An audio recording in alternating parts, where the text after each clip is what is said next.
Adam wa sababan liwujudihi wa sababan ban panikata ti sebab liwujudihi dak kawajib asujud. Jadi menjadi kewajiban bagi para malaikat untuk bersujud kepada Nabi Adam. Faka'annahu lamma ra'ahu unmuzajan limuqtabi'atin kulliha. Faka'annama takkan kelakuan lamma ra'ahu saman sananingan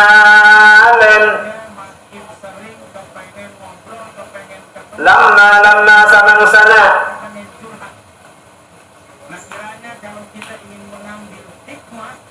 ro'ahu ningalin pasira Nabi Adam. Lama ro'ahu samang sana ningalin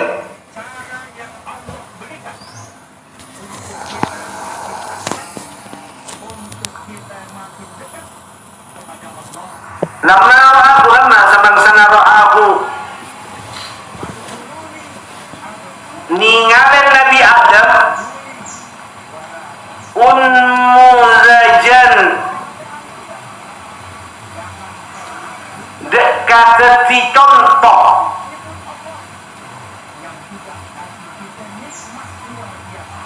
lil mubtadi'ati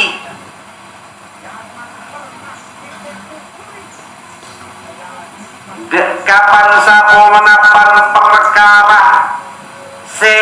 indah aki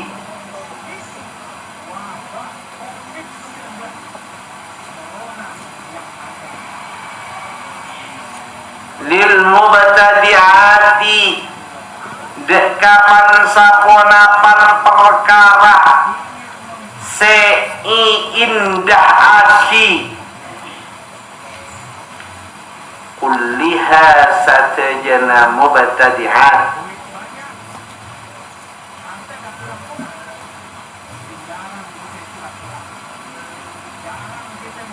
wa nushatan bentati tamat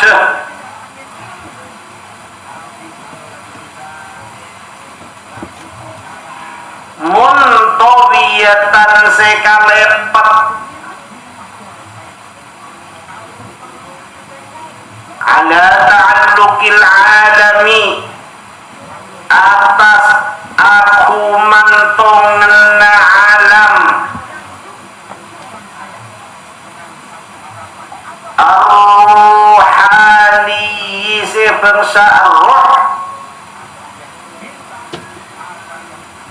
bil alamil jismani kalaban alam sebangsa jizim.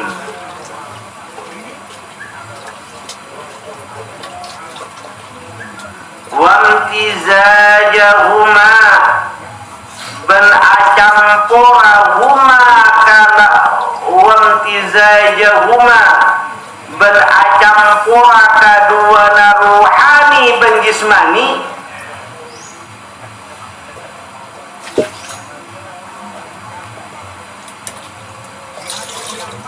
ala namti badi'in atas jalan sebangsa badi'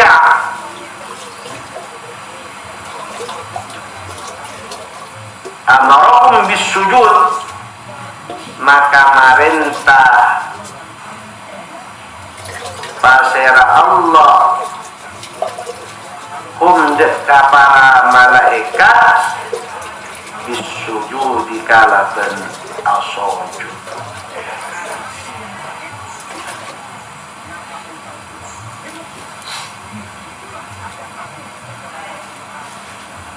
lima ayanu min azumi qudratihi lima ayanu lima karena ayanu seanyata aki pasera malaikat lima karena ayanu anyata aki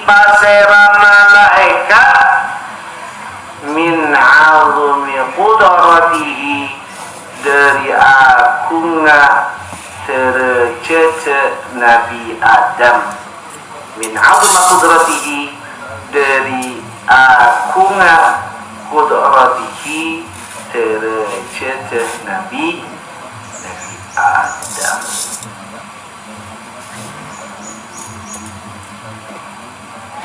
Jadi alasan yang lebih detail, yang lebih jelas kenapa para malaikat Allah Subhanahu wa taala kok diperintahkan untuk bersujud kepada Nabi Adam alaihi salatu wassalam, maka dengan alasan-alasan yang tadi, karena ada hubungannya alamul ruh bil alamil jismani, sehingga menjadi sempurna dengan digabungkannya alamir ruh dengan alamil jismani, sehingga tampaklah kepada para malaikat Allah Subhanahu wa taala bahwa ada salah satu maziyah, keutamaan yang diberikan oleh Allah Subhanahu wa taala kepada malaikat, kepada Nabi Adam. Kemuliaan tadi melebihi dari para malaikat Allah Subhanahu wa taala. Jadi sebagaimana kita, seseorang yang dipilih oleh Allah Subhanahu wa taala untuk menjadi seorang santri harus ditampakkan oleh kita kepada halayak umum.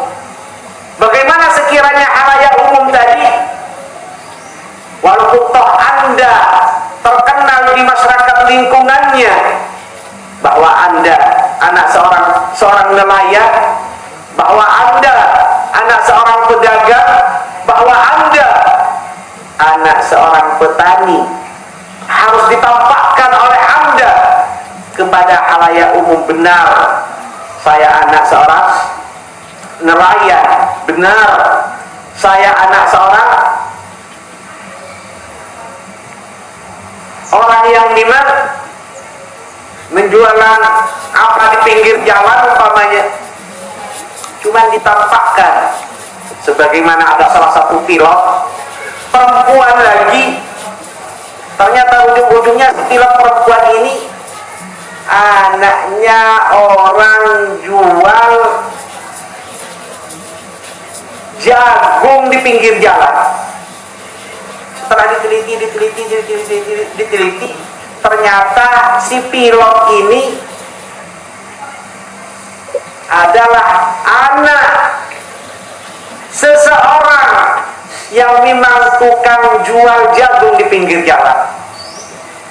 Dengan bangganya si pilot perempuan tadi, tidak menjadi suatu kegengsian dirinya menjadi pilot. Tahu-tahu karena saya seorang pilot yang bisa menerbangkan salah satu penerbangan di angkasa tinggi, tidak mengaku bahwa dirinya adalah anaknya orang tukang jual jagung. Orang yang memang IQ-nya cerdas, ditampakkan bahwa seorang pilot ini setelah pulang ada waktu, kesempatan, diberi cuti oleh penerbangan untuk istirahat sekian minggu, pulanglah si pilot perempuan ini. Bahkan dengan bangganya dibuka baju kemahkotaannya yang namanya baju pilot. Ternyata apa yang terjadi? Pulang ke kampung halamannya membantu ibu yang memang waktu itu menjual jagung bakar di pinggir jalan. Ditanyakan oleh teman-temannya, wahai pilot, apakah Anda tidak malu dengan menampakkan diri Anda selaku pilot untuk tetap membantu? Bahkan si pilot tadi ibunya dikala menggeret dorongan yang didorong dari rumahnya ke tempat jualannya. Si pilot perempuan ini, Bu, saya sekarang waktu di rumah, saya yang akan membantu ibu istirahat, dan saya yang akan menjual jagung di pinggir jalan. Ditangisi oleh ibunya, nah kamu seorang pilot, Bu, saya menjadi pilot seperti ini tidak ada lain kecuali karena barokahnya ibu. Dengan bangganya si pilot tadi mengambil geledek yang biasa digeret oleh ibunya dari rumahnya, membawa jagung ke tempat jualannya, diganti oleh anak si pilot tadi. Bu, ibu istirahat. Nangis ibunya. Nah, kau ini seorang pilot dihargai oleh orang lain. Dengan gagahnya si anak dan tegas si anak, bu, saya tidak gengsi walaupun toh saya jadi pilot. Oleh orang banyak ditanyakan bahwa itu anaknya orang jual jagung bakar. Saya dengan bangganya, anak orang jual jagung bakar bisa menjadi pilot seperti saya. Tidak ada lain, kata si pilot tadi, tidak ada lain saya ini kecuali mendapat barokahnya ibu saya. Jadi seorang ibu manakala berdoa untuk anaknya, tidak dipilih oleh Allah Subhanahu wa taala bahwa itu orang petani, orang tukang ojek dan lain sebagainya.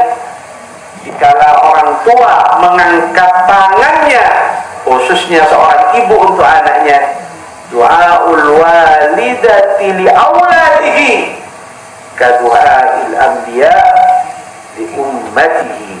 Doanya seorang ibu kepada anak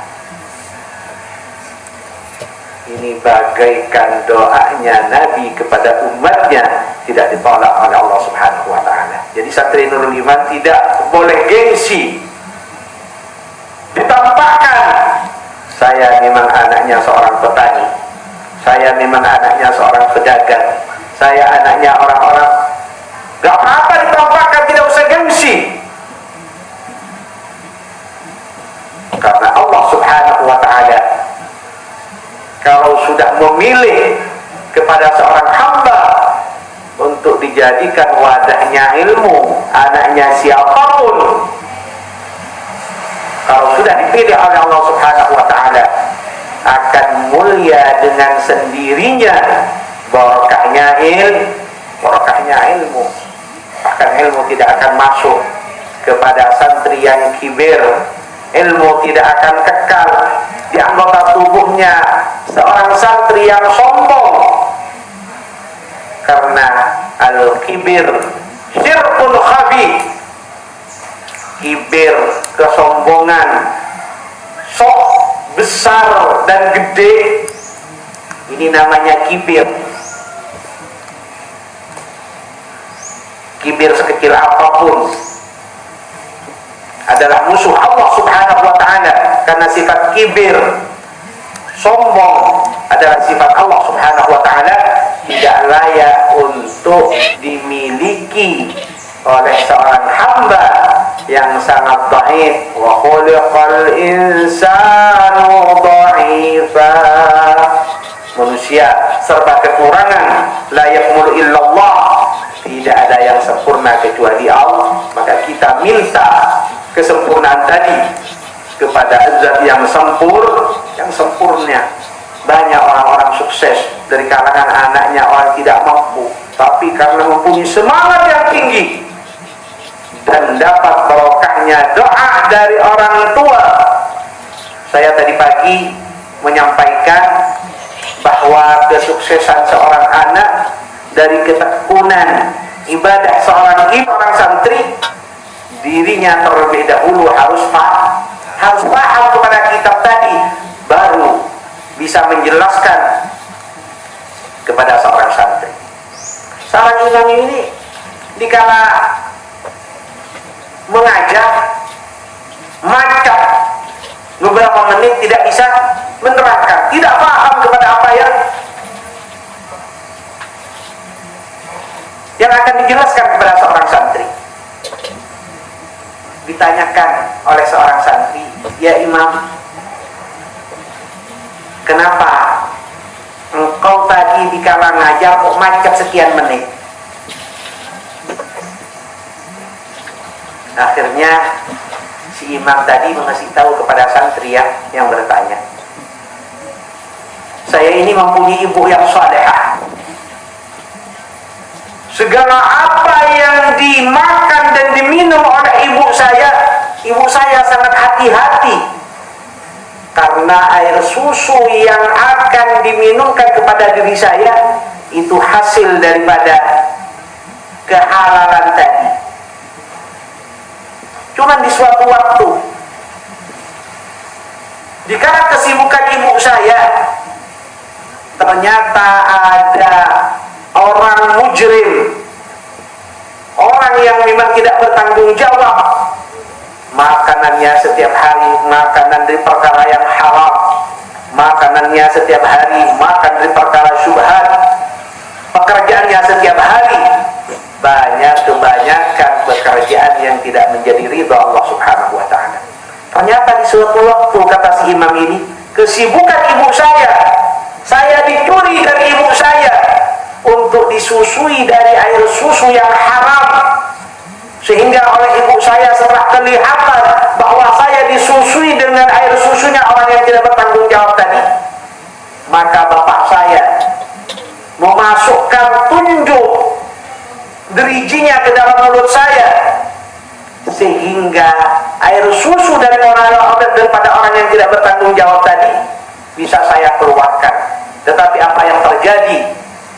Ternyata dari air susu orang yang tidak tanggung jawab tadi masuk ke dalam anggota tubuh saya, cuman hanya bisa dikeluarkan sebagian saja oleh bapak dan ibu saya dikala telunjuknya dimasukkan, dan bisa mengeluarkan air susu yang masuk ke dalam mulut saya.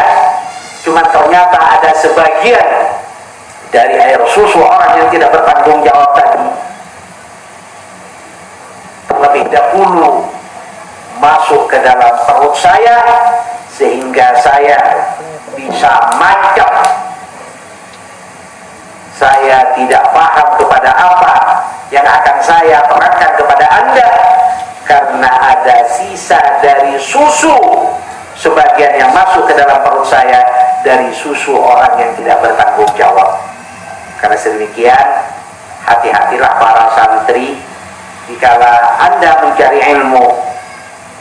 Nurun ala nur yahdillahu li nurihi man yasha. Ilmu adalah cahaya Allah Subhanahu wa ta'ala yang tidak bisa dikumpulkan dengan sesuatu yang haram.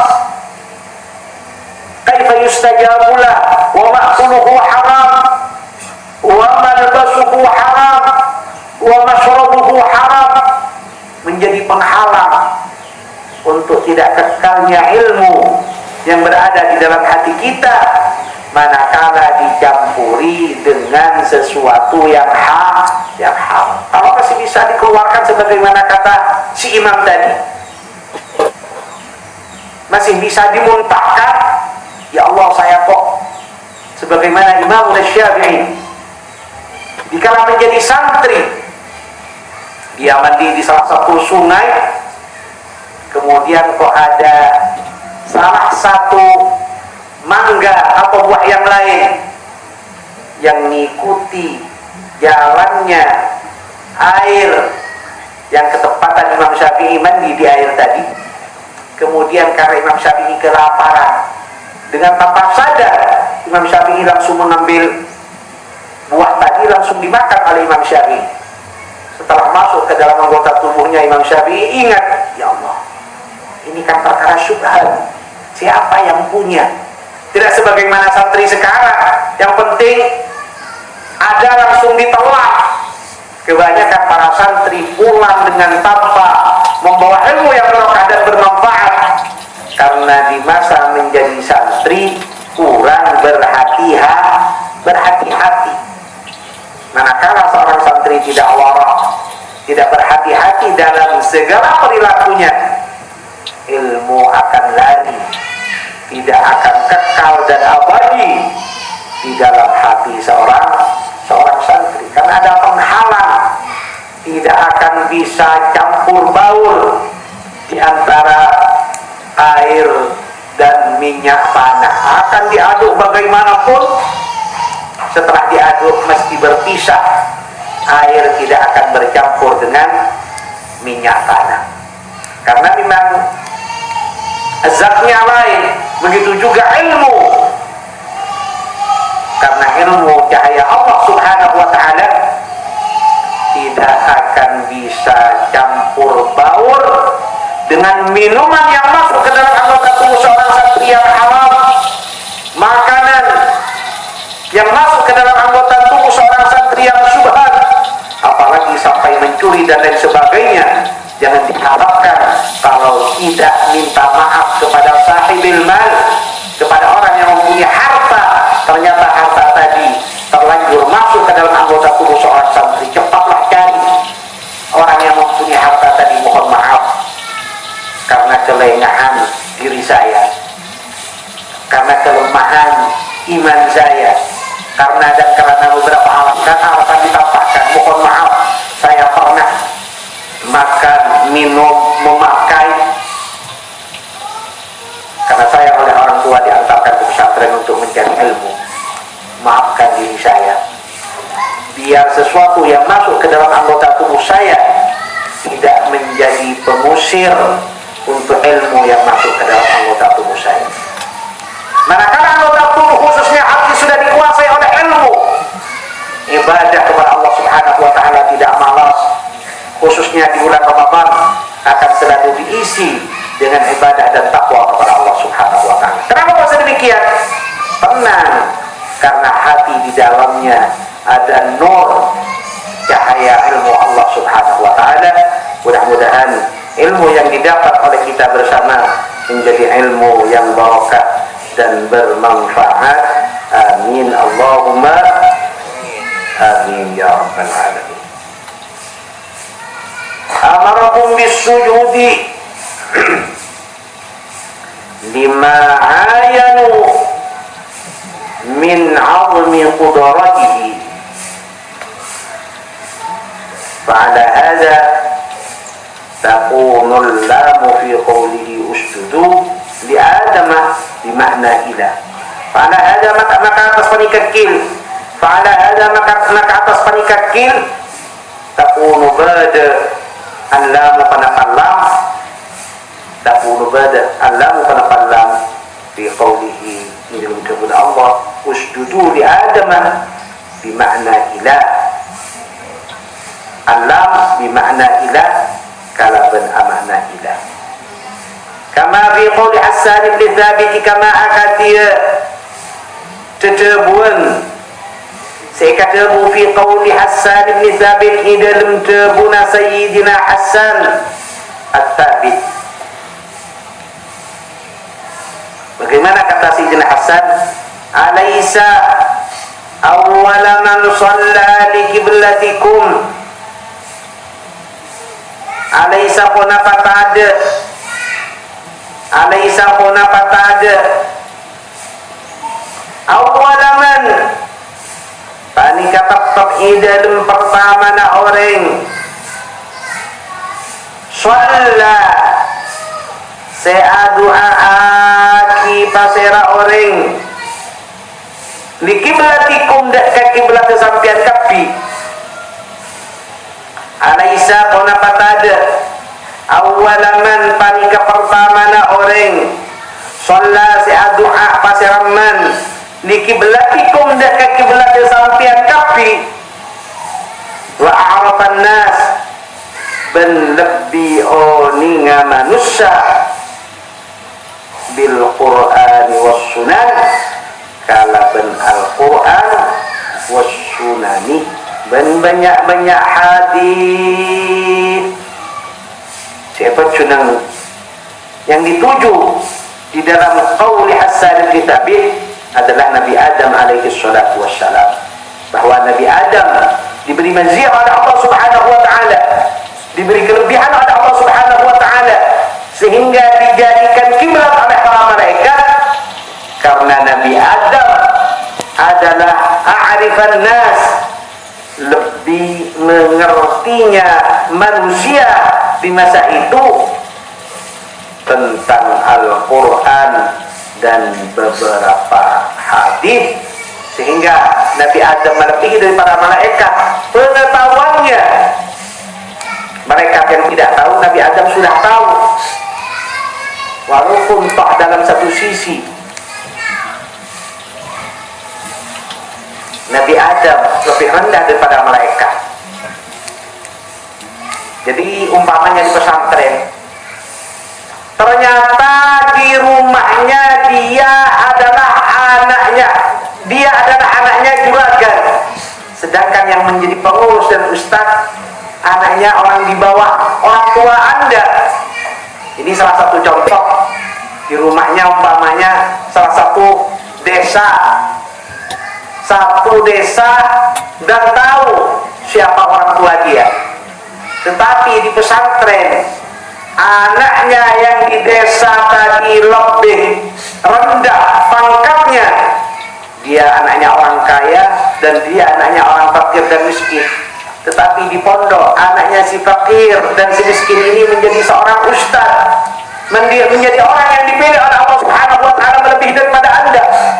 Jangan dilihat orang tua yang di kampung, walaupun toh dia anaknya orang fakir, anaknya orang miskin, anaknya orang yang lebih rendah daripada orang tua Anda harus belajar kepada dia, karena dia adalah orang yang dipilih oleh Allah Subhanahu wa taala untuk dititipi ilmu Allah Subhanahu wa taala. Jadi jangan melihat status yang berada di rumah masing-masing, lihatlah di pondok bagaimana status daripada seorang anak tadi. Kalau memang melebihi daripada Anda, maka Anda harus belajarlah kepada anaknya orang yang melebihi daripada Anda. Itulah ilmu. Aulit tauqiti atau karena waktu.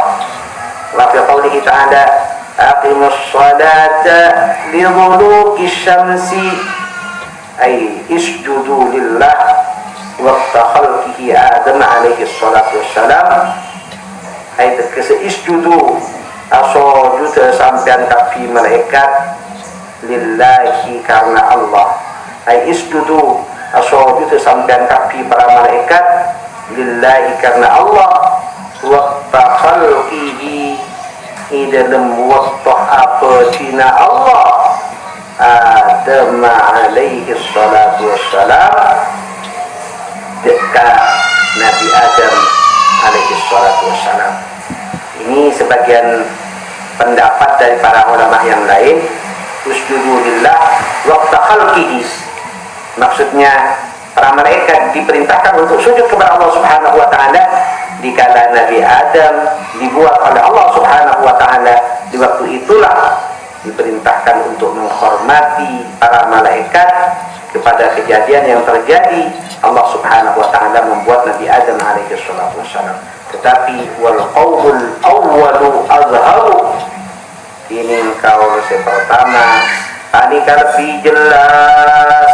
Wal qaulul awwalu, dan ini kaul pertama azharu ini lebih jelas. Inilah beberapa pendapat tentang Nabi Adam diperintahkan oleh Allah Subhanahu wa taala para malaikat untuk menyembah dan menghormati kepada Nabi Adam. Maka perbedaan daripada satu dengan yang lain menjadi rahmat dari Allah Subhanahu wa taala, karena kata pepatah ikhtilaful ummah rahmatun, satu dengan yang lain tidak sepaham dan tidak sependapat menjadi rahmat bagi seluruh umat manusia. Mudah-mudahan dengan ilmu yang sedikit ini, mudah-mudahan dijadikan oleh Allah Subhanahu wa taala ilmu yang barokah dan bermanfaat. Amin Allahumma amin ya rabbal alamin. Wa